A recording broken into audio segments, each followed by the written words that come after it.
बंदी छोड़ सतगुरु रामपाल जी परमेश्वर जी की जय हो।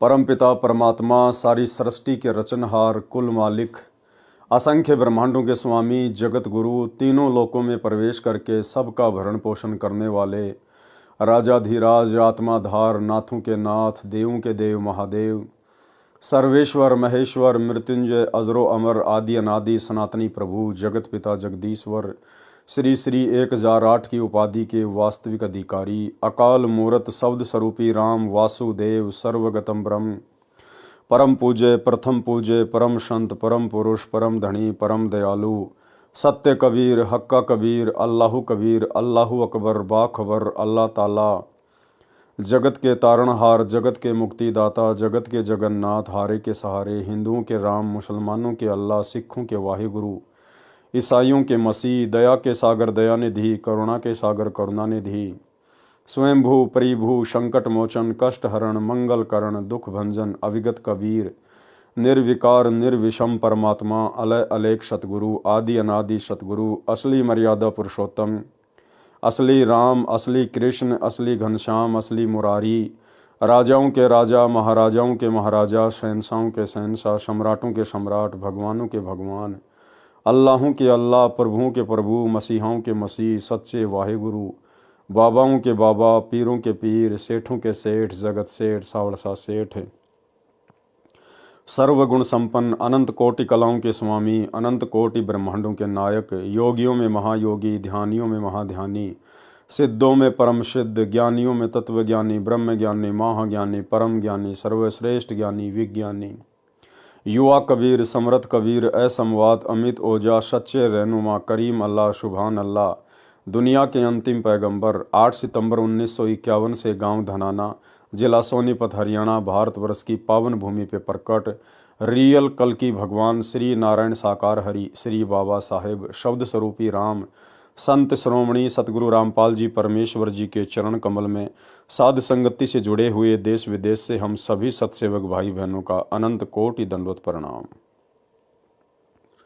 सत्साई भाई और बहनों, दया परमपिता परमेश्वर सारी सृष्टि के पालन करता सारी सृष्टि के रचयिता सतगुरु रामपाल जी परमेश्वर जी की जिनके विशेष आशीर्वाद से जिनके शुभ आशीर्वाद से आप और हम सभी साध संगति से जुड़े हुए सत्सेवक भाई बहन गुरुदेव के तत्व ज्ञान को आधार बनाकर अपनी आत्मा के कल्याणार्थ हेतु दृढ़ता के साथ भक्ति मार्ग पर निरंतर आगे की ओर बढ़ रहे हैं। भाई और बहनों, दया है पूज्य गुरुदेव भगवान की जो आज हमें समय दिया, परमात्मा ने मौका दिया अपने कर कमल से लिखित पवित्र ग्रंथ कबीर सागर के सरलार्थ के ऊपर वीडियो बनाने के लिए और देखने के लिए। तो भाई और बहनों, ये आप और हमारा सौभाग्य है और गुरुदेव की इस रजा को हम इसी प्रकार से मर्यादित भक्ति करते हुए बनाए रखें। तो आज कबीर सागर के सरलार्थ के ऊपर 57 नंबर का वीडियो है और प्रत्येक वीडियो में गुरुदेव के आशीर्वाद से हमें बहुत कुछ सीखने और समझने को मिलता है।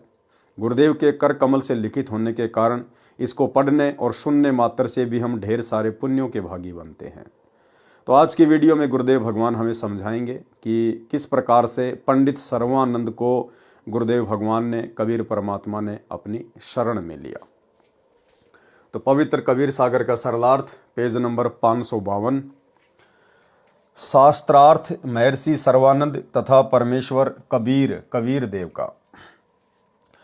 एक सर्वानंद नाम के महर्षि थे। उनकी आदरणीय माता श्रीमती शारदा देवी पाप कर्म फल से पीड़ित थी। उसने सभी पूजाएं व जंत्र मंत्र कष्ट निवारण के लिए वर्षों से किए। शारीरिक पीड़ा निवारण के लिए वैद्यों की दवाइयां भी खाई, परंतु कोई राहत नहीं मिली। उस समय के महर्षियों से उपदेश भी प्राप्त किया, परंतु सर्व महर्षियों ने कहा कि बेटी शारदा, ये आपका पाप कर्म दंड प्रारब्ध कर्म का है, ये समा नहीं हो सकता, ये भोगना ही पड़ता है। भगवान श्री राम ने बाली का वध किया था, उस पाप कर्म का दंड श्री राम अर्थात विष्णु वाली आत्मा ने श्री कृष्ण बनकर भोगा। श्री बाली वाली आत्मा शिकारी बनी जिसने श्री कृष्ण जी के पैर में विषाक्त तीर मारकर वध किया। इस प्रकार गुरुजी व महंतों व संतों ऋषियों के विचार सुनकर दुखी मन से भगतमती शारदा अपना प्रारब्ध पाप कर्म का कष्ट रो रो कर भोग रही थी। एक दिन किसी निजी रिश्तेदार के कहने पर काशी में स्वयं सशरीर प्रकट हुए कबीर देव कबीर परमेश्वर अर्थात कबीर प्रभु से उपदेश प्राप्त किया तथा उसी दिन कष्ट मुक्त हो गई। क्योंकि पवित्र यजुर्वेद अध्याय 5 मंत्र 32 में लिखा है कि कबीर अंगारी असी अर्थात कबीर अंगारी पाप का शत्रु असी मानी है। फिर इसी पवित्र यजुर्वेद अध्याय 8 मंत्र 13 में लिखा है कि परमात्मा एनस अधर्म के अधर्म अर्थात पापों के भी पाप घोर पाप को भी समाप्त कर देता है। प्रभु कबीर परमेश्वर ने कहा, बेटी शारदा, ये सुख आपके भाग्य में नहीं था, मैंने अपने कोष से प्रदान किया है तथा पाप विनाशक होने का प्रमाण दिया है। आपका पुत्र महर्षि सर्वानंद जी कहा करता है कि प्रभु पाप विनाश नहीं कर सकता तथा आप मेरे से उपदेश प्राप्त करके आत्म कल्याण करो। भगतमती शारदा जी ने स्वयं आए परमेश्वर कबीर प्रभु कबीर देव से उपदेश लेकर अपना कल्याण करवाया। महर्षि सर्वानंद जी को जो भगतमती शारदा का पुत्र था, शास्त्रार्थ का बहुत चाव था। उसने अपने समकालीन सभी विद्वानों को शास्त्रार्थ करके पराजित कर दिया। फिर सोचा कि जन जन को कहना पड़ता है कि मैंने सर्व विद्वानों पर विजय प्राप्त कर ली है, क्यों न अपनी माता जी से अपना नाम सर्वाजीत रखवा लूं। ये सोचकर अपनी माता श्रीमती शारदा जी के पास जाकर प्रार्थना की। कहा कि माता जी, मेरा नाम बदलकर सर्वाजीत रख दो। माता ने कहा कि बेटा, सर्वानंद क्या बुरा नाम है? महर्षि सर्वानंद जी ने कहा, माता जी, मैंने सर्व विद्वानों को शास्त्रार्थ में पराजित कर दिया है, इसलिए मेरा नाम सर्वाजीत रख दो। माता जी ने कहा कि बेटा, एक विद्वान मेरे गुरुदेव महाराज कबीर प्रभु को भी पराजित कर दे, फिर अपने पुत्र का नाम आते ही सर्वाजीत रख दूंगी। माता के ये वचन सुनकर श्री सर्वानंद पहले तो हंसा, फिर कहा, माता जी, आप भी भोली हो। वह जुलाहा धाणक कबीर तो अशिक्षित है, उसका क्या पराजित करना, अभी गया अभी आया। महर्षि सर्वानंद जी सर्व शास्त्रों को एक बैल पर रखकर उस मोहल्ले में गया जिसमें कबीर परमेश्वर जी की झोपड़ी थी। परमेश्वर कबीर जी की धर्म की बेटी कमाली कुएं पर मिली। वह जल निकाल रही थी। सर्वानंद को अचानक भयंकर प्यास लगी। उसने लड़की से कहा कि लड़की, शीघ्र पानी पिला, मेरे प्राण जाने वाले हैं। लड़की ने बाल्टी से पानी निकालकर सर्वानंद को पिलाया। उस समय जुलाहा कॉलोनी के व्यक्ति अपने अपने घर से देख रहे थे तथा विचार कर रहे थे कि ये ब्राह्मण लगता है जो गलती से यहाँ आ गया है। प्यास शांत होने के बाद सर्वानंद ने इधर उधर देखा कि किसी ने मुझे जुलाहों के कुएं का पानी पीते हुए देख तो नहीं लिया। देखा तो बहुत सारे स्त्री पुरुष देख रहे थे, हंस रहे थे। अपनी लाज रखने के उद्देश्य से पूछा कि हे लड़की, ये किस जाति वालों का कुआं है? कमाली ने कहा कि विप्र जी, जुलाहों की कॉलोनी में तो जुलाहों का ही कुआं होता है, ब्राह्मणों का नहीं। सर्वानंद ऊंची आवाज में बोला कि हे मूर्ख लड़की, पहले क्यों नहीं बताया कि यह शूद्रों का कूप है? मेरा धर्म भ्रष्ट कर दिया। लड़की कमाली ने कहा कि विप्र जी, तब आपकी जान जाने वाली थी, अब प्यास बुझ गई तो जाति याद आ गई। सर्वानंद ने कहा कि हे लड़की, कबीर का घर कहाँ है, बताइए। कमाली बोली, कबीर का घर शिखर में, जहां सलेली गैल, पाव न टिके पपील के, पंडित लादे बैल। भावार्थ, कमाली बहन ने बताया कि कबीर जी का वास्तविक घर सतलोक में है, वहां जाने का मार्ग फिसलना है। सत्य साधना करके उनके घर को प्राप्त किया जा सकता है, वहां तो चींटी भी नहीं जा सकती। आप तो बैल के ऊपर ग्रंथों को लादे फिर रहे हो जिनमें परमेश्वर प्राप्ति की विधि नहीं है। सर्वानंद ने कहा, लड़की सीधी बात कर, यहाँ कॉलोनी में बता कि वे कहाँ रहते हैं। कमाली बहन ने कहा कि हे विप्र जी, मेरे पीछे पीछे आ जाओ, मैं उन्हीं की बेटी हूँ। बहन कमाली ने अपने घर के द्वार पर आकर कहा, आओ महर्षि जी, यही है परमपिता कबीर का घर। श्री सर्वानंद जी ने लड़की कमाली से अपना लोटा पानी से इतना भरवाया कि यदि जरा सा जल और डालें तो बाहर निकल जाए, तथा कहा कि बेटी, ये लोटा धीरे धीरे ले जाकर कबीर को दे दे तथा जो उत्तर वह देवे वह मुझे बताना। लड़की कमाली द्वारा लाए लोटे में परमेश्वर कबीर देव जी ने एक कपड़े सीने वाली बड़ी सुई डाल दी। कुछ जल लोटे से बाहर निकलकर पृथ्वी पर गिर गया तथा कहा, पुत्री, ये लोटा श्री सर्वानंद जी को लौटा दो। लोटा वापस लेकर आई लड़की कमाली ने सर्वानंद जी से पूछा कि क्या उत्तर दिया कबीर ने। कमाली ने प्रभु द्वारा सुई डालने का वृतांत सुनाया। तब महर्षि सर्वानंद जी ने परम पूज्य कबीर परमेश्वर कबीर देव से पूछा कि आपने मेरे प्रश्न का क्या उत्तर दिया। प्रभु कबीर जी ने पूछा कि क्या प्रश्न था आपका। श्री सर्वानंद महर्षि जी ने कहा, मैंने सर्व विद्वानों को शास्त्रार्थ में पराजित कर दिया है। मैंने अपनी माता जी से प्रार्थना की थी कि मेरा नाम सर्वाजीत रख दो। मेरी माता जी ने आपको पराजित करने के पश्चात मेरा नाम परिवर्तन करने को कहा है। आपके पास लोटे को पूर्ण रूपेण जल से भरकर भेजने का तात्पर्य है कि मैं ज्ञान से ऐसे परिपूर्ण हूं जैसे लोटा जल से, इसमें और जल नहीं समाएगा, वह बाहर ही गिरेगा।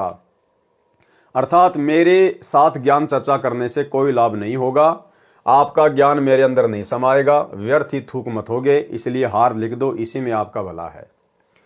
पूज्य कबीर परमेश्वर कबीर देव ने कहा कि आपके जल से परिपूर्ण लोटे में लोहे की सुई डालने का अभिप्राय है कि मेरा ज्ञान अर्थात तत्व ज्ञान इतना भारी अर्थात सत्य है कि जैसे सुई लोटे के जल को बाहर निकालती हुई नीचे जाकर रुकी है, इसी प्रकार मेरा तत्व ज्ञान आपके असत्य ज्ञान लोक वेद वाले ज्ञान को निकालकर आपके हृदय में समा जाएगा।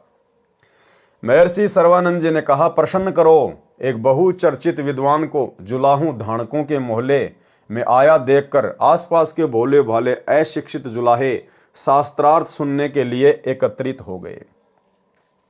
पूज्य कबीर देव जी ने प्रश्न किया, कौन ब्रह्मा का पिता है, कौन विष्णु की माँ, शंकर का दादा कौन है, सर्वानंद दे बता। उत्तर महर्षि सर्वानंद जी का, श्री ब्रह्मा जी रजोगुण है तथा श्री विष्णु जी सतगुण है तथा श्री शिव जी तमोगुण युक्त हैं। ये तीनों अजर अमर अर्थात अविनाशी हैं, सर्वेश्वर महेश्वर मृत्युंजय हैं। इनके माता पिता कोई नहीं, आप अज्ञानी हो, आपको शास्त्रों का ज्ञान नहीं है। ऐसे ही ऊट पटांग प्रश्न किया है। सर्व उपस्थित अशिक्षित श्रोताओं ने ताली बजाई तथा महर्षि सर्वानंद जी का समर्थन किया। पूज्य कबीर प्रभु कबीर देव जी ने कहा कि महर्षि जी, आप श्रीमद् देवी भागवत पुराण के 3 स्कंद तथा श्री शिव पुराण का 6 तथा 7वां रुद्र संहिता अध्याय प्रभु को साक्षी रखकर गीता जी पर हाथ रखकर पढ़ें तथा अनुवाद सुनाएं। महर्षि सर्वानंद जी ने पवित्र गीता जी पर हाथ रखकर शपथ ली कि सही सही सुनाऊंगा। पवित्र पुराणों को प्रभु कबीर देव जी के कहने के पश्चात ध्यानपूर्वक पढ़ा। श्री शिव पुराण गीता प्रेस गोरखपुर से प्रकाशित, जिसके अनुवादक हैं श्री हनुमान प्रसाद पोदार, उसमें पृष्ठ नंबर 100 से 103 पर लिखा है कि सदाशिव अर्थात काल रूपी ब्रह्म तथा प्रकृति दुर्गा के संयोग से पति पत्नी व्यवहार से सतगुण श्री विष्णु जी, रजगुण श्री ब्रह्मा जी तथा तमगुण श्री शिव जी का जन्म हुआ। यही प्रकृति दुर्गा जो अष्टंगी कहलाती है, त्रिदेव जननी, तीनों ब्रह्मा विष्णु शिव जी की माता कहलाती है। पवित्र श्रीमद् देवी पुराण गीता प्रेस गोरखपुर से प्रकाशित, अनुवादक श्री हनुमान प्रसाद पोदार तथा चिमनलाल गोस्वामी, 3 स्कंद में पेज नंबर 114 से 123 में स्पष्ट वर्णन है कि भगवान विष्णु जी कह रहे हैं कि यह प्रकृति अर्थात दुर्गा हम तीनों की जननी है। मैंने इसे उस समय देखा था जब मैं छोटा सा बच्चा था। माता की स्तुति करते हुए श्री विष्णु जी ने कहा कि हे माता, मैं विष्णु ब्रह्मा तथा शिव तो नाशवान हैं, हमारा तो आविर्भाव अर्थात जन्म तथा तिरोभाव अर्थात मृत्यु होती है।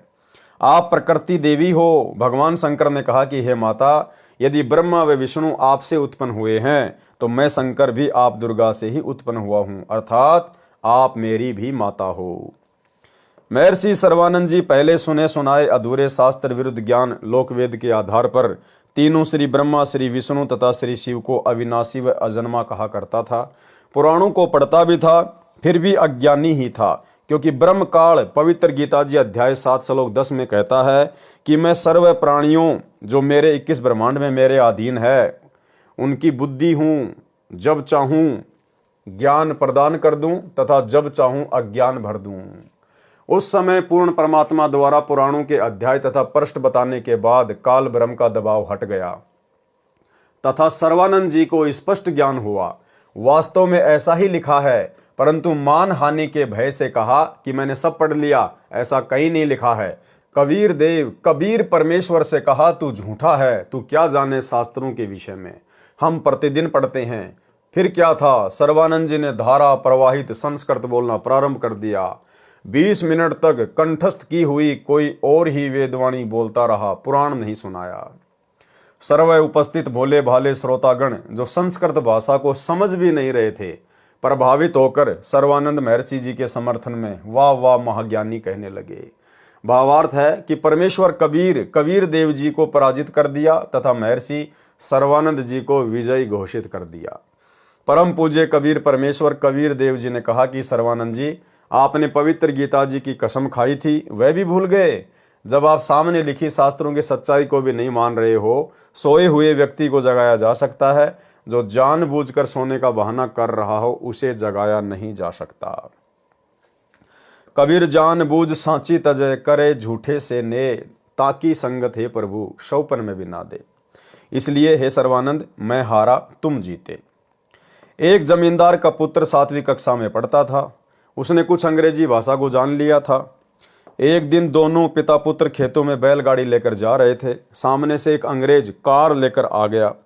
उसने बैलगाड़ी वालों से अंग्रेजी भाषा में रास्ता जानना चाहा। पिता ने पुत्र से कहा, बेटा, ये अंग्रेज अपने आप को ज्यादा ही शिक्षित सिद्ध करना चाहता है। आप भी तो अंग्रेजी भाषा जानते हो, निकाल दो इसकी सारी मरोड़। सुना दे अंग्रेजी बोलकर। किसान के लड़के ने अंग्रेजी भाषा में बीमारी की छुट्टी के लिए प्रार्थना पत्र पूरा सुना दिया। अंग्रेज उस नादान बच्चे की नादानी को भांप कर कि पूछ रहा हूं रास्ता, सुना रहा है बीमारी की छुट्टी का प्रार्थना पत्र, अपनी कार लेकर माथे में हाथ मारकर चल पड़ा। किसान ने अपने विजेता पुत्र की कमर थपथपाई तथा कहा, वाह पुत्र, मेरा तो जीवन सफल कर दिया। आज तूने अंग्रेज को अंग्रेजी भाषा में पराजित कर दिया। तब पुत्र ने कहा, पिताजी, मुझे माई बेस्ट फ्रेंड ऐसे, मेरा खास दोस्त नामक प्रस्ताव भी याद है। वह सुन लेता तो अंग्रेज गाड़ी छोड़कर भाग जाता। इसी प्रकार कबीर देव जी पूछ कुछ रहे हैं और सर्वानंद जी उत्तर कुछ दे रहे हैं। इस प्रकार शास्त्रार्थ ने तत्व ज्ञान को उलझा रखा है। परम पूज्य कबीर परमेश्वर कबीर देव ने कहा कि सर्वानंद जी, आप जीते, मैं हारा। महर्षि सर्वानंद जी ने कहा, लिख कर दे दो, मैं कच्चा कार्य नहीं करता। परमात्मा कबीर देव जी ने कहा कि ये कृपया भी आप ही कर दो, लिख लो, जो लिखना है मैं अंगूठा लगा दूंगा। महर्षि सर्वानंद जी ने लिख लिया कि शास्त्रार्थ में सर्वानंद विजयी हुआ तथा कबीर साहिब पराजित हुआ। तथा कबीर परमेश्वर से अंगूठा लगवा लिया। अपनी माता जी के पास जाकर सर्वानंद जी ने कहा कि माता जी, लो आपके गुरुदेव को पराजित करने का प्रमाण। भगतमती शारदा जी ने कहा, पुत्र, पढ़ कर सुनाओ। जब सर्वानंद जी ने पढ़ा, उसमें लिखा था कि शास्त्रार्थ में सर्वानंद पराजित हुआ तथा कबीर परमेश्वर विजयी हुआ। सर्वानंद जी की माता जी ने कहा, पुत्र, आप तो कह रहे थे कि मैं विजयी हुआ हूं, तुम तो हार कर आए हो। महर्षि सर्वानंद जी ने कहा, माता जी, मैं कई दिनों से लगातार शास्त्रार्थ में व्यस्त था, इसलिए निंद्रावश होकर मुझसे लिखने में गलती लगी है। फिर जाता हूं तथा सही लिख कर लाऊंगा। माताजी ने शर्त रखी थी कि विजयी होने का कोई लिखित प्रमाण देगा तो मैं मानूंगी, मौखिक नहीं। महर्षि सर्वानंद जी दोबारा गए तथा कहा कि कबीर साहिब, मेरे लिखने में कुछ त्रुटि रह गई है, दोबारा लिखना पड़ेगा। साहिब कबीर जी ने कहा कि फिर लिख लो। सर्वानंद जी ने फिर लिखकर अंगूठा लगवाकर माता जी के पास आया तो फिर विपरीत ही पाया। कहा, माता जी, फिर जाता हूं। तीसरी बार लिख कर लाया तथा मकान में प्रवेश करने से पहले पढ़ा, ठीक लिखा था। सर्वानंद जी ने उस लेख से दृष्टि नहीं हटाई तथा चलकर अपने मकान में प्रवेश करता हुआ कहने लगा कि माताजी सुनाऊं। ये कहकर पढ़ने लगा तो उसकी आंखों के सामने अक्षर बदल गए। तीसरी बार फिर यही प्रमाण लिखा गया कि शास्त्रार्थ में सर्वानंद पराजित हुए तथा कबीर साहिब विजयी हुए। सर्वानंद बोल नहीं पाया। तब माता जी ने कहा, पुत्र, बोलता क्यों नहीं, पढ़कर सुना क्या लिखा है। माता जानती थी कि नादान पुत्र पहाड़ से टकराने जा रहा है। माता जी ने सर्वानंद जी से कहा कि पुत्र, परमेश्वर आए हैं, जाकर चरणों में गिरकर अपनी गलती की क्षमा याचना कर ले तथा उपदेश लेकर अपना जीवन सफल कर ले। सर्वानंद जी अपनी माता जी के चरणों में गिरकर रोने लगा तथा कहा, माता जी, ये तो स्वयं प्रभु आए हैं, आप मेरे साथ चलो, मुझे शर्म लगती है। सर्वानंद जी की माता अपने पुत्र को साथ लेकर प्रभु कबीर के पास गई तथा सर्वानंद जी को भी कबीर परमेश्वर से उपदेश दिलाया। तब उस महर्षि कहलाने वाले नादान प्राणी का पूर्ण परमात्मा के चरणों में आने से ही उद्धार हुआ। और उद्धार भाई और बहनों केवल इतना ही हुआ कि उस महर्षि सर्वानंद को भी वर्तमान में इस कलयुग की पिछली पीढ़ी में जन्म लेना पड़ेगा। एक सत्संग में गुरुदेव भगवान ने बताया कि महर्षि सर्वानंद ने उस समय कबीर परमात्मा की शरण तो ले ली, लेकिन कुछ समय बाद फिर वो अपने आप में एक प्रकार से वक्ता बन गया, लोगों को उपदेश करने लगा और स्वयं ही संत बन बैठा। उसके बाद कबीर परमात्मा ने उसको धमकाया, उसको लताड़ा कि भैया महर्षि बनने की आवश्यकता नहीं है, महर्षि तो तू पहले ना था, बैठ के भक्ति कर ले, अपना आत्म कल्याण करवा। तो भाई और बहनों, कहने का मतलब है वो पूर्ण मोक्ष प्राप्ति का समय नहीं था। ये वर्तमान की कलयुग की बिचली पीढ़ी ही पूर्ण मोक्ष प्राप्ति का वास्तव में समय है। और अब हमने उन तमाम गलतियों को नहीं दोहराना है जो गलतियां हम आज से पहले अपनी नादानी के चलते करते आए हैं। पूर्ण ब्रह्म कबीर परमेश्वर ने कहा, सर्वानंद, आपने अक्षर ज्ञान के आधार पर भी शास्त्रों को नहीं समझा, क्योंकि मेरी शरण में आए बिना ब्रह्म काल किसी की बुद्धि को पूर्ण विकसित नहीं होने देता। अब फिर पढ़ो इन्हीं पवित्र वेदों में पवित्र गीता जी तथा पवित्र पुराणों को। अब आप ब्राह्मण हो गए हो, ब्राह्मण सोई ब्रह्म पहचाने, विद्वान वही है जो पूर्ण परमात्मा को पहचान कर अपना कल्याण करवाए। विशेष आज सन 2013 से लगभग 608 वर्ष पूर्व यही पवित्र वेदों, पवित्र गीता जी व पवित्र पुराणों में लिखा ज्ञान कबीर परमेश्वर कबीर देव जी ने अपनी साधारण वाणी में भी दिया था।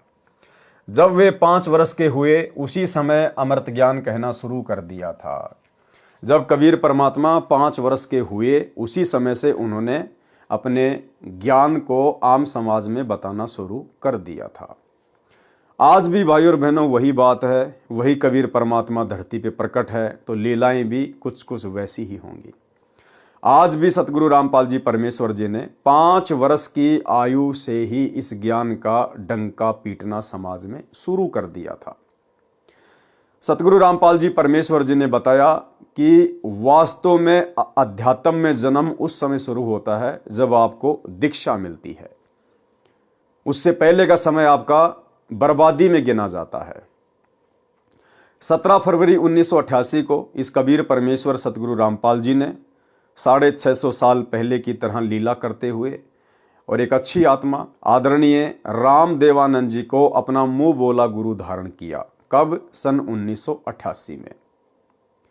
और सन 1993 में सतगुरु रामपाल जी परमेश्वर जी को अपने मुंह बोले गुरुदेव के द्वारा सत्संग करने का आदेश प्राप्त हुआ। तो 88 में दीक्षा ली और 1993 में सत्संग करना शुरू कर दिया, ज्ञान प्रचार करना शुरू कर दिया। यानी 5 वर्ष की आध्यात्मिक उम्र में सतगुरु रामपाल जी परमेश्वर जी ने इस ज्ञान का डंका समाज में पीटना शुरू कर दिया था। वे 5 वर्ष के हुए उसी समय अमृत ज्ञान कहना शुरू कर दिया था, जो सन 1550 में धर्मदास जी द्वारा लिखा गया था, जो उस समय से तथा आज तक के महर्षियों ने व्याकरण त्रुटि युक्त भाषा कहकर पढ़ना भी आवश्यक नहीं समझा तथा कहा कि कबीर तो अज्ञानी है, इसे अक्षर ज्ञान तो है ही नहीं, ये क्या जाने संस्कृत भाषा में लिखे शास्त्रों में छुपे गूढ़ रहस्यों को। आज भी भाई और बहनों वही बात है। आज भी अपने आप को जो विशेष विद्वान मानते हैं वो कहते हैं कि आपके गुरुदेव सतगुरु रामपाल जी को संस्कृत नहीं आती, वे क्या जाने शास्त्रों को, वेदों को। तो गुरुदेव भगवान ने भी चुटकी लेते हुए और एक वेद के मंत्र का अनुवाद करते हुए कहा कि अब इस दास को संस्कृत पढ़ना आ गई है। सुनिए सत्संग। पढ़े जाना पढ़न मावे है, इसमें और परमात्मा ने सिंपल लैंग्वेज में लिख रखी है सारी ये बातें, वो ना पढ़न दिन हमारे ताई। लेकिन अब इसलिए ये पढ़ने जरूरी हो गए। क्या लिखा है? देव कर्तस्य एनस्य अवैजनमसी। एक बार ना नो बोले थारे गुरु जी ने पढ़ना चाहता है ना, वो के संस्कृत बताओगे, इवन पढ़ना सीख लिया। देखो, देव कर्तस्य एनस्य अवैजनमसी लेब के कर लोगे। मनुष्य कर्तस्य एनस्य अवैजनमसी, पितर कर्तस्य एनस्य अवैजनमसी, आत्म कर्तस्य एनस्य अवैजनमसी, एनस्य एनस्य अवैजनमसी। ओहो, एनस्य एनस्य माने घोर पाप का विनाश करने वाले। अभी नहीं के अनुवाद को दिखाते ना, मारा लें धन्यों कहेंगे, इसने आप पर बना लिया हो। इन्होंने अनुवाद किया, ये देखिए। तो भाई और बहनों, परमात्मा है, ये सर्वज्ञ हैं, इनको किसी भी भाषा को पढ़ने की आवश्यकता नहीं है, क्योंकि परमात्मा हर भाषाओं का ज्ञाता होता है। इस संसार में जितनी भी भाषाएं हैं, मनुष्यों की या पशु पक्षियों की, परमेश्वर प्रत्येक की भाषा से परिचित है। लेकिन ये तो अज्ञानी लोगों के काम होते हैं, जो अपने को विद्वान समझते हैं और सामने वाले को महाअज्ञानी।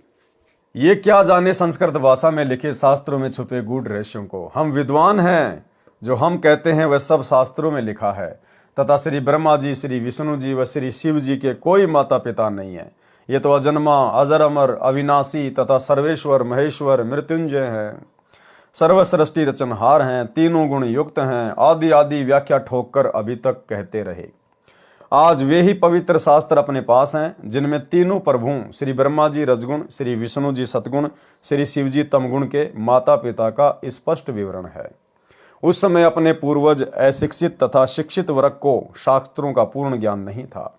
फिर भी कबीर परमेश्वर कबीर देव के द्वारा बताए सत्य ज्ञान को जानबूझकर जुठला दिया कि कबीर झूठ कह रहा है। किसी शास्त्र में नहीं लिखा है कि श्री ब्रह्मा जी, श्री विष्णु जी व श्री शिव जी के कोई माता पिता हैं। आज सर्व मानव समाज, बहन भाई, बालक व जवान तथा बुजुर्ग, बेटे तथा बेटियां शिक्षित हैं। आज कोई ये नहीं बहका सकता कि शास्त्रों में ऐसा नहीं लिखा। अब देखो भाई और बहनों, इस परमेश्वर की प्रोसीजर कैसे चलती है।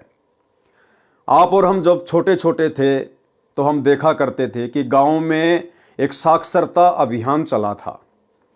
रात्रि के समय जब माता बहनें खाना वाना बना लिया करती थी, खा लिया करती थी, तो रात्रि के 8 या 9 बजे के आसपास एक टीचर की ड्यूटी लगाई गई थी कि वो गांव के जितने भी अनपढ़ हैं, बुजुर्ग हैं, उन सब को लिखना पढ़ना सिखाए। एक साक्षरता अभियान चला था प्रधानमंत्री अटल बिहारी के समय में। भाई और बहनों, वो किसने चलवाया था? सरकार तो केवल निमित्त बनती है। इसी कबीर परमात्मा सतगुरु रामपाल जी भगवान ने वो साक्षरता अभियान चलवाया था अपने सभी बच्चों को अक्षर ज्ञान करवाने के लिए, क्योंकि उसके बाद परमात्मा ने इन शास्त्रों में छिपे गूढ़ रहस्यों का खुलासा करना था, ये सत्य उजागर करना था। इसलिए परमेश्वर की दया से उस समय वो साक्षरता अभियान चल रहा था, जिससे आप और हम सभी भाई बहन बिल्कुल अनभिज्ञ थे, अपरिचित थे। लेकिन परमेश्वर की लीला यहाँ पर सदैव चलती ही रहती है। जैसा कबीर परमेश्वर कबीर देव साहिब की अमृतवाणी में लिखा है कि अमृतवाणी पूज्य कबीर परमेश्वर कबीर देव जी की, धर्मदास ये जग बोराना, कोई न जाने पद निर्वाणा, यही कारण मैं कथा पसारा, जग से कईयो एक राम नियारा। यही ज्ञान जग जीव सुनाओ, सब जीवों का भरम नसाओ, अब मैं तुमसे कहूँ चिताई, त्रिदेवन की उत्पत्ति भाई। कुछ संक्षेप कहूँ गहुराई, सब संशय तुमरे मिट जाई, भरम गए जग वेद पुराना, आदि राम का भेद न जाना। राम राम सब जगत बखाने, आदि राम कोई बिरला जाने, ज्ञानी सुने सो हृदय लगाई, मूर्ख सुने तो गम ना पाई। माँ अष्टंगी पिता निरंजन, वे जम दारुण वंशन अंजन, पहले कीन निरंजन राई, पीछे से माया उपजाई। माया रूप देख अति शोभा, देव निरंजन तन मन लोभा, काम देव धर्म राय सताए, देवी को तुरंत धर खाए, पेट से देवी करी पुकारा, हे साहिब मेरा करो उबारा। टेर सुनीता सतगुरु आए, अष्टंगी को बंद छुड़ाए, सत्यलोक में कीन्य दुराचारी, काल निरंजन दीन निकारी। माया समेत दिया भगाई, 16 शंख कोस दूरी पर आई, अष्टंगी और काल अब दोई, मंद कर्म से गए बिगोई। धर्मराय को हिकमत कीन्या, नख रेखा से भग कर लीन्या, धर्मराय कीन्या भोग विलासा, माया को रही तब आशा। तीन पुत्र अष्टंगी जाए, ब्रह्मा विष्णु शिव नाम धराए। तीन देव विस्तार चलाए, इनमें ये जग धोखा खाए। पुरुष गम्य कैसे कोई पावे, काल निरंजन जग भर मावे। तीन लोक अपने सुत दीन्या, सुन निरंजन बासा लीन्या। अलख निरंजन सुन ठिकाना, ब्रह्मा विष्णु शिव भेद न जाना। तीन देव सो उसको ध्यावे, निरंजन का वे पार न पावे। अलख निरंजन बड़ बटपारा, तीन लोक जीव कीन आहारा। ब्रह्मा विष्णु शिव नहीं बचाए, सकल खाए पुन धूर उड़ाए। तिनके सुत हैं तीनों देवा, आंदर जीव करत हैं सेवा। अकाल पुरुष काहू नहीं चीन्या, काल पाए सब ही गहलीन्या। ब्रह्म काल सकल जग जाने, आदि ब्रह्म को ना पहचाने। तीनों देव और अवतारा, ताको भजे सकल संसारा। तीनों गुण का ये विस्तारा, धर्मदास मैं कहूँ पुकारा। गुण तीनों की भक्ति में, भूल पर्यो संसार। कहें कबीर निज नाम बिना, कैसे उतरे पार। इसके पश्चात महर्षि सर्वानंद जी ने चारों वेदों को तत्व ज्ञान के आधार से समझा, वास्तविकता से परिचित स्वयं हुआ तथा अन्य को भी समझाया। श्री नानक देव जी सिख धर्म के प्रवर्तक को शरण में लेना। पाठकों से निवेदन है कि श्री नानक जी को शरण में लेने का प्रकरण इसी पुस्तक में शवशम वेद बोध में पृष्ठ 398 पर पढ़ें तथा गोरखनाथ से गोष्ठी इसी पुस्तक के पृष्ठ 444 पर पढ़ें, जिसके ऊपर भाई और बहनों पहले वीडियो बन चुके हैं। भैंसे से वेद मंत्र बुलवाना। स्वामी रामानंद जी ने पृथ्वी पर प्रकट कबीर परमेश्वर जी को पहचान लिया था, परंतु परमात्मा के आदेश अनुसार वे ये गुप्त रखे थे तथा कबीर परमात्मा जी के गुरु भी उन्हीं के आग्रह से बने थे। स्वामी रामानंद जी जहाँ भी किसी सत्संग समागम में जाते थे तो कबीर जी को अवश्य साथ लेकर जाते थे। एक समय एक तोताद्री नाम के स्थान पर सत्संग था। दूर दूर के ब्राह्मण विद्वान निमंत्रण पर पहुँचे। स्वामी रामानंद जी भी परमेश्वर कबीर जी के साथ उस सत्संग में शामिल हुए। सत्संग में एक ब्राह्मण जो वहाँ का प्रमुख मंडलेश्वर था, जो समागम कर रहा था, वह प्रवचन कर रहा था कि भगवान रामचंद्र जी ने शूद्र भीलनी के झूठे बेर खाए, तनिक भी संकोच नहीं किया। ऐसे ही साधु संतों की समदृष्टि होनी चाहिए। सत्संग के पश्चात भोजन भंडारा शुरू हुआ। प्रमुख पांडे को पता चला कि स्वामी रामानंद जी के साथ कबीर जुलाहा शूद्र आया है। वह रामानंद ब्राह्मण के साथ हम ब्राह्मणों वाले भोजनालय में भोजन करने साथ आएगा। यदि मना करेंगे तो रामानंद जी नाराज हो जाएंगे, इसलिए युक्ति से काम लिया। कहा कि जो ब्राह्मणों वाले भंडारे में भोजन करने आएगा उसे वेद के 4 मंत्र सुनाने पर ही प्रवेश मिलेगा। सर्व ब्राह्मण 4 वेद मंत्र सुनाकर प्रवेश पा रहे थे। जब परमेश्वर कबीर जी की बारी आई तो उनसे भी कहा कि 4 वेद मंत्र सुनाओ। तब परमेश्वर ने देखा कि थोड़ी सी दूरी पर एक भैंसा झोटा घास चर रहा था। परमेश्वर कबीर जी ने मूल मंत्र हुर्र से पुकारा। भैंसा दौड़ा दौड़ा आया। तब कबीर जी ने उस भैंसे की कमर पर थपकी हाथ से लगाई और कहा कि भैंसा जी, इन पंडितों को वेद के 4 मंत्र सुना दे। भैंसे ने 6 मंत्र सुना दिए। भैंसे ने यजुर्वेद अध्याय 5 मंत्र 32, अध्याय 9 मंत्र 25, ऋग्वेद मंडल 9 सूक्त 86 मंत्र 26, ऋग्वेद मंडल 9 सूक्त 96 मंत्र 17, ऋग्वेद मंडल 9 सूक्त 94 1 तथा सूक्त 95 का मंत्र 2 सुना दिया।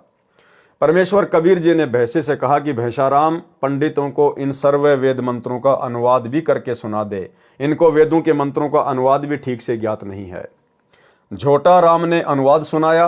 गीता अध्याय 18 श्लोक 62 में जिस परमात्मा की शरण में गीता ज्ञान दाता ने जाने के लिए कहा है, इन वेद मंत्रों में उसी का नाम यहाँ पर स्पष्ट किया है, जो परम शांतिदायक है, अंगारी, सर्व पापों का शत्रु अर्थात पापनाशक है। वह कबीर बम्बारी, बंधनों का शत्रु अर्थात कर्म बंधन को नाश करने वाला बंदी छोड़ है। भावार्थ, वह पाप नाश करने वाला बंदी छोड़ कबीर है। वह पूर्ण परमात्मा अपने तेजोमय स्वरूप को सरल करके अपने सत्य लोक से चलकर आता है, अच्छी आत्माओं को मिलता है, अपने मुख कमल से यथार्थ भक्ति का ज्ञान करवाता है। वह कवियों की तरह आचरण करता हुआ पृथ्वी पर भी विचरण करता है, भक्ति के गुप्त मंत्र भी वही बताता है। वह परमेश्वर मेरे और आपके पास यह कबीर जुलाहा धानक खड़ा है। परमेश्वर कबीर जी ने कहा, हे विद्वान भैंसा, आप ब्राह्मणों वाले लंगर में भोजन प्रसाद खाएं, मैं तो सामान्य भंडारे में प्रसाद ग्रहण कर लूंगा। उपस्थित पंडित शर्म से पानी पानी हो गए और क्षमा मांगी। परमेश्वर कबीर जी ने कहा, हे विद्वानों, आप सत्संग में क्या प्रवचन कर रहे थे कि श्री राम जी ने सबरी, भीलनी, शूद्र के जूठे बेर रुचि रुचि खाए थे, तनिक भी भेदभाव नहीं किया, और आप स्वयं भेदभाव कर रहे हो। कबीर करनी तज कथनी कथ है, अज्ञानी दिन रात कुकर जूं भोकत फिरे, सुनी सुनाई बात। वेदों के मंत्र तो ब्राह्मणों को भी कंठस्थ थे, परंतु अनुवाद का ज्ञान नहीं था। उसी समय सर्व विद्वान व परमात्मा चाहने वाले ब्राह्मणों ने कबीर परमेश्वर जी से दीक्षा ली। इस प्रकार परमेश्वर कबीर जी ने अपनी प्रिय आत्माओं को काल के जाल से निकालकर अपनी शरण में लिया। उस सत्संग में उपस्थित हजारों की संख्या में अन्य श्रोताओं ने भी ये लीला देखी और दीक्षा प्राप्त करके अपना जीवन धन्य किया। कबीर चरित्र बोध, पेज नंबर 1862-1863 पर। यहां पर 4 गुरुओं का वृत्तांत तोड़ मरोड़ कर गलत किया है। यथार्थ ज्ञान पढ़ें इसी पुस्तक में पृष्ठ 317 पर, तथा कबीर सागर में ज्ञान बोध पृष्ठ 35-881 पर, तथा अनुराग सागर में पृष्ठ 104, 222, 105, 223 तथा 113, 231 पर। कबीर चरित्र बोध पृष्ठ 1863 पर। धर्मदास के 42 वंश का वृत्तांत वर्णन। इस पृष्ठ पर धर्मदास जी के 42 वंश की जानकारी बताई है। इसमें लिखा है कि कबीर जी ने आदेश दिया था कि प्रत्येक गद्दी वाला महंत 25 वर्ष और 20 दिवसों तक गद्दी पर बैठा करे, इससे अधिक या कम कोई न रहे।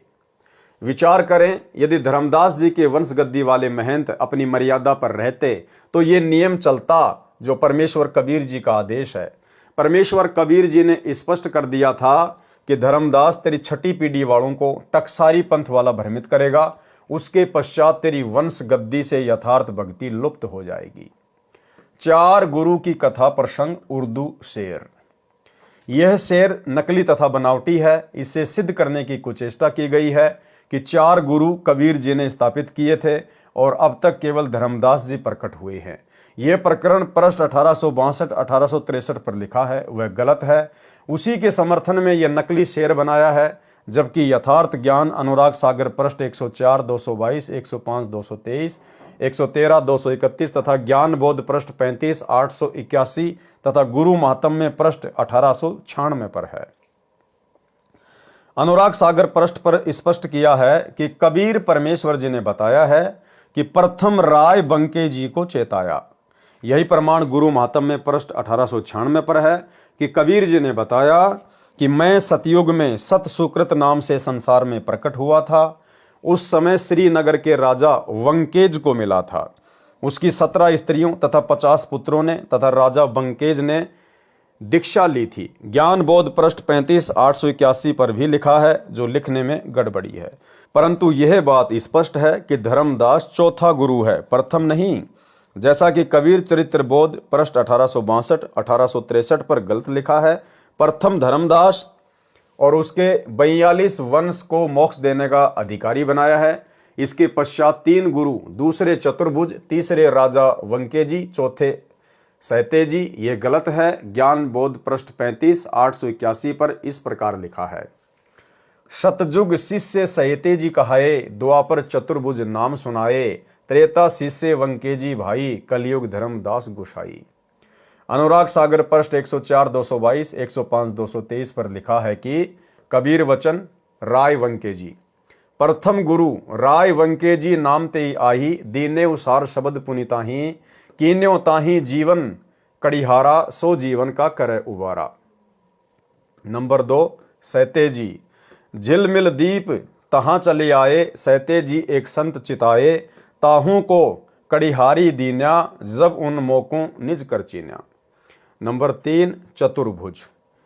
तहाँ ते चली आए धर्मदासा, राय चतुर्भुज जहाँ बासा, ताहू कह कड़िहारी दीन्या, चतुर्भुज शब्द हेत कर लीन्या। छंद चतुर्भुज वंकेज और सहतेज तुम चौथे सही, चारी कड़िहार जीव के गिरा निश्चल हम कही। अनुराग सागर पृष्ठ 113 231 पर फिर एक दोहे में स्पष्ट किया, चतुर्भुज वंकेज सहतेज और चौथे तुम अहो, चार कड़िहार जग के बचन ये निश्चय गहो।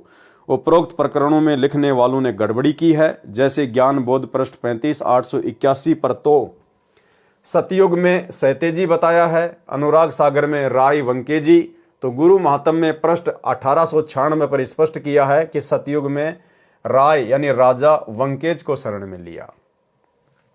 अनुराग सागर पृष्ठ 104 222 पर भी प्रथम राय वंकेज ही प्रथम लिखा है, इसलिए प्रथम राय वंकेज जो सतयुग में प्रकट हो चुका है, दूसरा त्रेता में सहतेजी दूसरा प्रकट हो चुका है, द्वापर में चतुर्भुज प्रकट हो चुका है, कलयुग में धर्मदास जी प्रकट हो चुका है। और धर्मदास की छठी गद्दी यानी पीडी वाले ने सत्य साधना छोड़ दी। उसके पश्चात धर्मदास जी की 14वीं गद्दी चल रही है, जिस पर श्री प्रकाश मुनि नाम साहिब विराजमान है, जो वही दीक्षा दे रहे हैं जो टकसारी पंथ वालों ने धर्मदास जी की छठी पीढ़ी वालों को गलत साधना तथा आरती चौका बताया था। फिर कबीर बाणी पृष्ठ 137 983 पर तथा सौषम वेद बोध पृष्ठ 121 1465 तथा 171 1515 पर स्पष्ट किया है कि जिस समय कलयुग 5505 वर्ष बीत जाएगा, तब मैं अपना अंश भेजूंगा, वह यथार्थ कबीर पंथ चलाएगा, वह 13वां पंथ चलाएगा, सारा विश्व उससे नाम दीक्षा लेगा, तब मेरी महिमा पूरे विश्व में घर घर में होगी। सब प्राणी भक्ति करेंगे तथा सब जीव बुराइयों को त्याग कर शांति पूर्वक रहेंगे। सतयुग जैसा वातावरण होगा। उपरोक्त प्रमाणों से यह स्पष्ट हुआ कि जो कबीर चरित्र बोध पृष्ठ 1862 1863 पर लिखा है कि प्रथम धर्मदास, शेष 3 गुरु सहतेजी वंकेजी चतुर्भुज बाद में कलयुग में प्रकट होंगे, ये गलत प्रकरण है, जो भोले जीवों को भ्रमित करके अपने जाल में फंसाकर काल के जाल में फांसने का षड्यंत्र है, जो धर्मदास के पीढ़ी वालों द्वारा रचा गया है। इससे सावधान करने के लिए ही यह प्रयत्न किया गया है। मेरा रामपाल दास का उद्देश्य किसी की आलोचना करना नहीं है, केवल सत्य को सार्वजनिक करना है, जिससे अनमोल मानव शरीर नष्ट होने से बच सके। कबीर चरित्र बोध पृष्ठ 1865 1866 पर उर्दू शेर है, उसमें धर्मदास जी के वंश गद्दी वालों के नाम लिखे हैं। उनसे उन गद्दी वालों के नाम मेल नहीं करते जो वास्तव में गद्दी नसीन अब तक हो चुके हैं। जैसे दामाखेड़ा गद्दी पर वास्तव में 13वें गुरु ग्रंथ मुनि नाम साहिब हुए हैं। 12वीं गद्दी वाला गद्दी लेकर खरसिया नगर बिहार में भाग गया था। ग्रंथ मुनि जी का तो जन्म भी नहीं हुआ था। कई वर्ष पश्चात ग्रंथ मुनि का जन्म हुआ। जब वे 2.5 वर्ष के बालक थे तो उनकी माताजी ने गद्दी पर बैठा दिया। बेटा महंत बन गया। उनका पुत्र श्री प्रकाश मुनि नाम साहिब 14वां गुरु है, जो वर्तमान में दामाखेड़ा छत्तीसगढ़ में गद्दी नशीन है। वर्तमान सन 2013 तक खरसिया गद्दी वाले भी दावा करते हैं कि हमारी गद्दी असली है। उसकी एक शाखा काशी नगरी में लहर तारा तालाब पर आश्रम बनाकर खोल रखी है। वे भी वही नाम रटते आ रहे हैं जो कबीर सागर में सुमरन बोध पृष्ठ 22 पर लिखे हैं।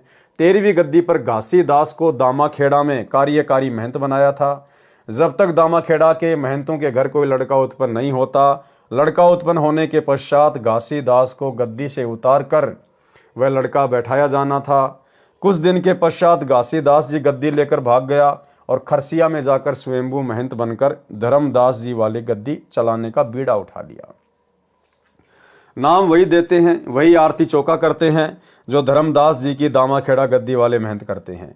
खरसिया तथा दामाखेड़ा वाले दोनों अपने अपने को वास्तविक गद्दी वाले सिद्ध करने के लिए गद्दी नसीन का वही नाम रखते हैं जो कबीर जी ने बताया था। और धर्मदास ने कबीर सागर में लिखा है, वे कांट छांट करके वर्तमान कबीर सागर में कुछ बदल दिए हैं, जैसे कबीर चरित्र बोध पृष्ठ 1866 पर। 12वें गुरु उग्र नाम साहिब लिखे हैं। उसके पश्चात 13वें का नाम नहीं लिखा है, यह दामाखेड़ा वालों ने लिखा है। शेर की उन पंक्तियों का अर्थ है कि 13वां दुम दबाकर भाग गया। 14वां लिखा है करुणामय साहिब, फिर 15वें का कोई नाम नहीं, फिर 16वां उदित नाम साहिब लिखा है, 17वां मुकुंद नाम साहिब लिखा है, 18वां अर्ध नाम साहब लिखा है। ये नाम खरसिया वालों में सही प्रचलित हैं। वे क्या षड्यंत्र करते हैं? जैसे वर्तमान सन 2013 में अर्ध नाम साहब लहर तारा ताला पर खरसिया वालों की शाखा की गद्दी पर बैठा है। उसका वास्तविक नाम विजय शास्त्री था। जब मुकुंद मुनि का देहांत हुआ तो विजय शास्त्री जी को गद्दी पर बैठाकर कबीर ग्रंथ से नाम देकर अर्ध नाम साहब बना दिया। अब उनको अर्ध नाम साहब के नाम से जाना जाता है। ये सब ड्रामेबाजी है। वास्तविक ज्ञान तथा भक्ति विधि से अपरिचित हैं। यथार्थ ज्ञान तथा सत्य भक्ति साधना जो कबीर परमेश्वर जी ने बताई है वह मेरे रामपाल दास के पास है। कबीर चरित्र बोध पृष्ठ 1867 पर अंतिम गुरु यानी 42वीं पीढ़ी वालों का नाम मुक्तामणि साहब लिखा है और कहा है कि यह सतपुरुष का नायब यानी छोटा रूप होगा।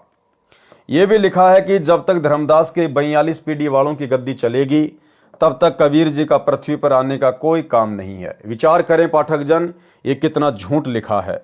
उसके पश्चात यानी विक्रमी संवत 1575-1518 में कबीर जी के सतलोक जाने के पश्चात कबीर जी विक्रमी संवत 1784 यानी 1727 में संत गरीबदास जी गांव छुडानी जिला झज्जर प्रांत हरियाणा को मिले तथा संत दादू साहिब जी को मिले, संत मलुक दास जी से मिले, संत घीसा दास जी गांव खेकड़ा जिला बागपत प्रांत उत्तर प्रदेश को मिले। इससे यह कहना भी गलत है कि जब तक धर्मदास जी के वंश यानी 42 पीढ़ी संसार में चलेगी कबीर परमेश्वर पृथ्वी पर उद्धार करने नहीं आएंगे। परमेश्वर कबीर जी ने कबीर बानी कबीर सागर में पृष्ठ 137-983 पर कहा है कि 12वें गरीबदास गांव छुड़ाने वाले के पंथ में हम ही चलकर आएंगे और सब पंथ मिटाकर एक 13वां पंथ चलाएंगे।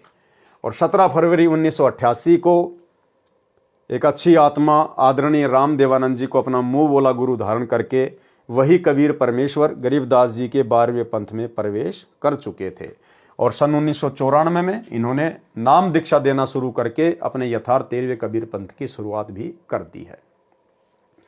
यह मेरा वचन उस समय सत्य होगा जब कलयुग 5505 वर्ष बीत जाएगा।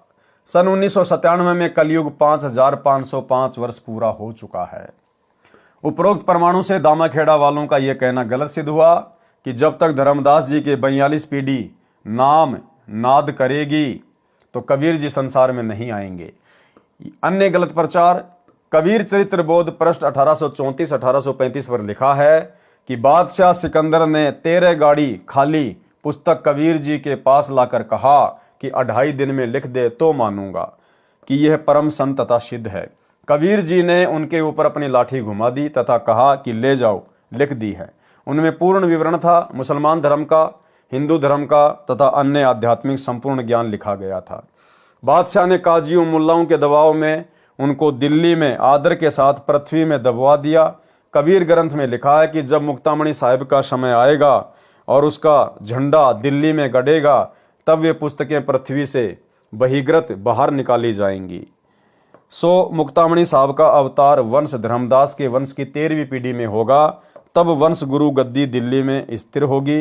विचार करें, बुद्धिमान मानव कबीर चरित्र बोध पृष्ठ 1867 पर लिखा है कि और भाइयों बहनों, अब जब सतगुरु रामपाल जी परमेश्वर जी का झंडा दिल्ली में गड़ेगा, क्योंकि यह है वास्तविक 13वें कबीर पंथ के संचालक कबीर देव स्वयं सत्य पुरुष, उस समय वो जितनी भी पुस्तकें जो उस मुसलमान राजा ने जमीन में सह सम्मान दबवा दी थी सतगुरु रामपाल जी परमेश्वर जी के सानिध्य में, वो सारी पुस्तकें बाहर निकलवाई जाएंगी।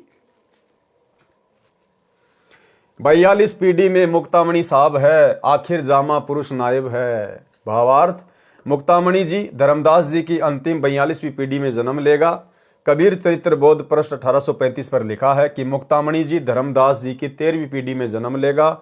उस समय उनका झंडा दिल्ली में गड़ेगा। प्रिय पाठकों, धर्मदास जी की 13वीं पीढ़ी में श्री ग्रंथ मुनि साहब जन्मे थे जो 2.5 वर्ष की आयु में माता ने गद्दी पर बैठा दिया था। उनकी तो मृत्यु को लगभग 12-13 वर्ष हो चुके हैं, यानी 2012 में ही उनकी मृत्यु को 12-13 वर्ष हो चुके थे। उनके स्थान पर 13वें गुरु श्री प्रकाश मुनि जी वंश गद्दी पर विराजमान है। आज तक यानी 2013 तक तो धर्मदास जी की वंश गद्दी वालों का झंडा दिल्ली में गड़ा नहीं है। इससे सिद्ध हुआ कि धर्मदास जी की वंश गद्दी वाले तो भ्रमित ज्ञान तथा गलत साधना करके जनता को कालजाल में फंसाकर परमेश्वर कबीर जी के दोषी तथा पाप के भागी बन रहे हैं।